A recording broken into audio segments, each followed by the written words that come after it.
প্রধানমন্ত্রীর সফরসূচির বিষয়ে বিস্তারিত জানাতে চট্টগ্রাম থেকে সরাসরি যোগ দিচ্ছেন সহকর্মী সাইফুল মাহমুদ।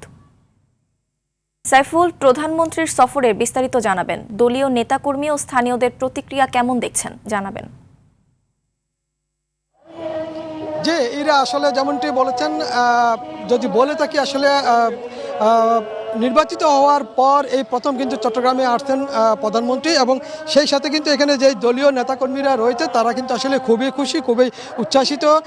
বিশেষ করে দীর্ঘদিন পর তারা কিন্তু আসলে প্রধানমন্ত্রীকে সামনাসামনি দেখতে পাবে, সেই জন্য তারা কিন্তু খুবই খুশি হয়েছেন। একটি যে কথা জানিয়ে রাখি সেটি হচ্ছে যে ঠিক এই মাঠে কিন্তু 1981 সালে শহীদ প্রেসিডেন্ট জিয়াউর রহমান এসেছিলেন। এরপরে 2006 সালে মাননীয় প্রধানমন্ত্রী খালেদা জিয়া এসেছিলেন, এবং দীর্ঘ 20 বছর পর ঠিক এই মাঠে কিন্তু তারেক জিয়া আসতেন। সেই বিষয়টিকে চিন্তা ভাবনা করেই কিন্তু আসলে এখানকার যারা স্থানীয় বাসিন্দা রয়েছেন এবং দলীয় নেতাকর্মী রয়েছেন তারা প্রত্যেকে কিন্তু খুবই খুশি, এবং তারা জানিয়েছেন আসলে দীর্ঘ 20 বছর পর তারা কিন্তু আবার প্রধানমন্ত্রীকে পাচ্ছেন, সেজন্য তারা কিন্তু খুবই খুশি।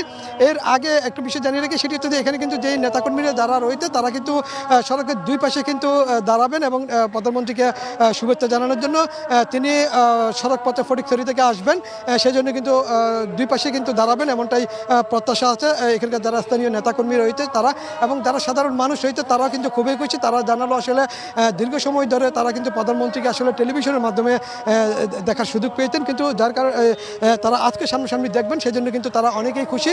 বিশেষ করে যারা সাধারণ জনগণ মহিলা রয়েছে তারা কিন্তু খুবই খুশি। ধীরে ধীরে কিন্তু নেতাকর্মীরা আসতে শুরু করেছেন। ধারণা করা হচ্ছে আসলে দিন যতই গড়াবে ততই কিন্তু নেতাকর্মীদের অসংখ্য ভিড় এখানে বাড়বে এমনটাই প্রত্যাশা করছেন। এর আগে মাননীয় প্রধানমন্ত্রী তিনি বাঁশখালী থেকে ফটিকছড়ির উদ্দেশ্যে রওনা দেবেন। ফটিকছড়ি থেকে তিনি কিন্তু হাটাদারিতে আসবেন। হাটাদারিতে আসার পরে তিনি কিন্তু হেফাজতের সাথে বৈঠক করবেন এবং সেখানে আল্লামা শাহ শফির কবর জিয়ারত করবেন। এরপরে তিনি এই মাঠে এসে বক্তব্য রাখবেন। তবে স্থানীয় জনগণ যারা রয়েছে তারা কিন্তু প্রত্যাশা করছেন মাননীয় প্রধানমন্ত্রীর মুখ থেকে তারা নতুন কিছু শুনবেন, নতুন আশা শুনবেন, এবং তাদের প্রত্যাশা মাননীয় প্রধানমন্ত্রী তাদেরকে নিশ্চয়ই কোনো না কোনো দিক নির্দেশনা দিয়ে যাবেন এমনটাই তারা প্রত্যাশা করছেন। তবে সবকিছু মিলিয়ে কিন্তু ফটিকছড়ি এবং হাটাদারি এই দুই উপজেলার কিন্তু এখন কিন্তু উৎসবের আমেজ বইছে। বিশেষ করে যারা দলীয় নেতাকর্মী রয়েছে তাদের মধ্যে কিন্তু একটা বাড়তি উৎসাহ উদ্দীপনা কাজ করছে, যেহেতু আসলে দীর্ঘদিন পরে তারা মাননীয় প্রধানমন্ত্রীকে সামনাসামনি দেখতে পাবে সেজন্য, এবং একই সাথে হাটাদারি যে বড় মাদ্রাসা রয়েছে যেখানে তিনি অবস্থান করবেন, বিরতি নেবেন, এবং একই সাথে যেখানে তিনি আল্লামা শাহ মোহাম্মদ শফির কবর জিয়ারত করবেন সেই কারণেও কিন্তু আসলে ব্যাপক প্রস্তুতি নেওয়া হয়েছে মাদ্রাসার পক্ষ থেকে।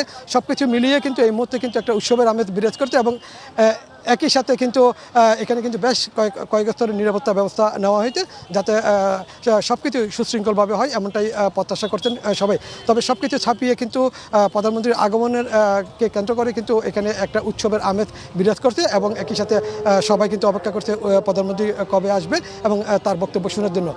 ইরা, আপাতত এটাই ছিল আমার কাছে সর্বশেষ সংবাদ। পরবর্তীতে হয়তো আরও বিস্তারিত জানাতে পারবো। ধন্যবাদ সাইফুল।